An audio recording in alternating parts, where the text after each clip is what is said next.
TET পৰীক্ষাৰ কেন্দ্ৰক লৈ ৰাজ্যজুৰি চৰ্চা। নামনি বৰাকৰ 6খন জিলাত নাই পৰীক্ষা কেন্দ্ৰ।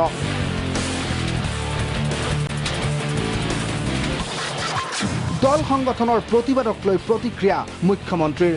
উচ্চ প্ৰাথমিক আৰু নিম্ন প্ৰাথমিক টেটৰ কেন্দ্ৰ নাই নামনি আৰু বৰাকৰ 6খনকৈ জিলাত। পৰিকল্পিতভাৱে চৰকাৰে সংখ্যালঘু অধ্যুষিত 6 জিলাত পৰীক্ষা কেন্দ্ৰৰ ব্যৱস্থা নকৰাৰ অভিযোগ বিৰোধীৰ। বিজ্ঞাপনৰ মতে ৰাজ্যৰ 33খন জিলাৰ 27খনতে আছে টেট কেন্দ্ৰ, কিন্তু তাৎপৰ্যপূৰ্ণভাৱে নামনি অসমৰ সংখ্যালঘু অধ্যুষিত জিলা হিচাপে পৰিচিত ধুবুৰী, বৰপেটা, গোৱালপাৰা, দক্ষিণ শালমাৰা, মানকাছাৰ আৰু বৰাকৰ, কৰিমগঞ্জ আৰু হাইলাকান্দিত নাই টেট পৰীক্ষা কেন্দ্ৰ। ইয়াৰ উপৰিও নৱগঠিত বজালী জিলাতো নাই টেটৰ পৰীক্ষা কেন্দ্ৰ। চৰকাৰৰ এই কাৰ্যই চৰ আৰু সংখ্যালঘু অধ্যুষিত অঞ্চলত শিক্ষিতৰ হাৰ কমাব বুলি মন্তব্য কৰিছিল বিধায়ক আমিনুল ইছলামে। অধ্যুষিত যিবিলাক মুছলিম মেজৰিটি থকা সমষ্টি ডিষ্ট্ৰিক্ট সেইবিলাকক বাদ ৰখা হৈছে। What is the intention of the government? What is the intention of the education minister? What is the intention of the chief minister?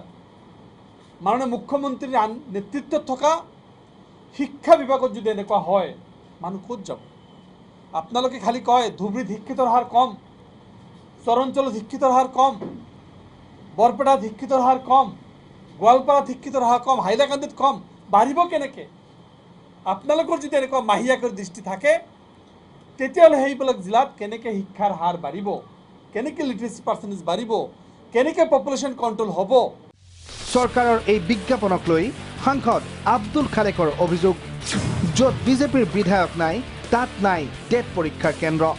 Barpeta, Bajali, Goalpara, দক্ষিণ শালমাৰা, ধুবুৰী, কৰিমগঞ্জ আৰু হাইলাকান্দি।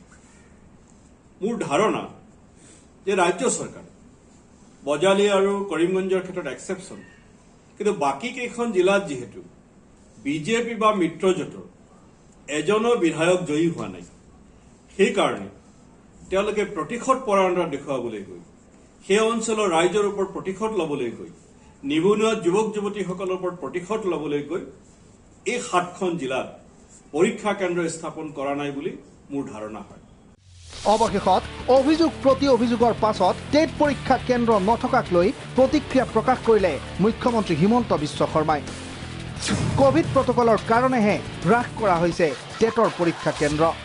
কোভিড প্ৰটকলৰ কাৰণে আমি টেটৰ চেণ্টাৰ সীমিত কৰিছোঁ। এনেকুৱা কথা নহয় যে পৰীক্ষাৰ কাৰণে সংখ্যালঘু সংখ্যাগুৰু কিবা জিলা আছে বুলি। তেনেকৈ যদি কোনোবাই কয় যে সংখ্যালঘু জিলাত নাপাতে, সংখ্যাগুৰু জিলাত পাতে, তাৰমানে কি জিলাবিলাক এনেকৈ ট্ৰেডমাৰ্ক হৈ গ'ল নেকি?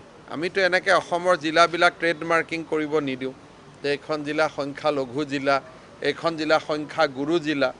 গতিকে এইটো AIDFৰ ৰাজনীতি। আমাৰ কাৰণে অসমৰ প্ৰতি টুকুৰা মাটিয়ে আমাৰ আপোন। ইয়াত কোনো জিলাৰ মাজত বিভাজন এই ধৰণৰ কথা বতৰা আমি মনত নাভাবোঁ, আৰু আমি কোনোবাই ভাবিলেও সেই ভাৱনাক আমি কঠোৰ হাতেৰে দমন কৰিব লাগিব।